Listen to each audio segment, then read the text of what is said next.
సాంస్కృతిక కళా వారసత్వ సంపద తెలంగాణ ప్రజలకు వరమని తెలిపారు మంత్రి జూపల్లి కృష్ణారావు. మంత్రి సీతక్క ఎమ్మెల్యేలతో కలిసి జయశంకర్ భూపాలపల్లి జిల్లా రేగొండ మండలంలోని పాండవుల గుట్టను సందర్శించారు. జూపల్లి పాండవుల గుట్ట వీడియోను ప్రొజెక్టర్ ద్వారా వీక్షించారు. కొడవటంచ ఆలయ అభివృద్ధికి కృషి చేస్తామని తెలిపారు. అపారమైన అడవులు, చారిత్రక ఆలయాలు, కోటలు ఇక్కడ ఉన్నాయన్నారు. అంతర్జాతీయ ప్రఖ్యాతిగాంచిన ఆలయం రామప్ప అని చెప్పారు. అన్ని వర్గాల ప్రజలు ప్రతి నెలా టూరిజం పర్యటన చేయాలని కోరారు జూపల్లి.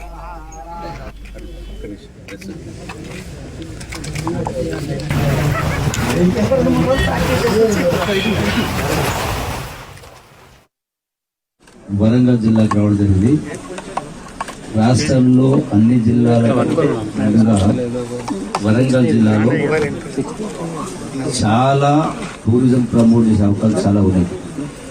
పురాతన కట్టడాలు, చారిత్రక సంపద, దేవాలయాలు, జలాశయాలు, అట్లాగే ఫారెస్ట్, అడవి, చాలా రకాల ఉన్నాయి. అందులో ఈ వరంగల్ జిల్లాలో భాగంగా ఇక్కడ మనం భూపాలపల్లి జిల్లా భూపాలపల్లి నియోజకవర్గంలో రేగొండ మండలంలో ఉన్న ఇక్కడ పాండవుల గుట్ట. ఇప్పుడు ఈ పుస్తకాలు చదువుకునేవాళ్ళు పాండవులు 14 సంవత్సరాలు వనవాసం, 1 సంవత్సరం అజ్ఞాతవాసం విన్నాం. వీళ్ళకి వచ్చిన తర్వాత అంటే 1000 సంవత్సరాల క్రితం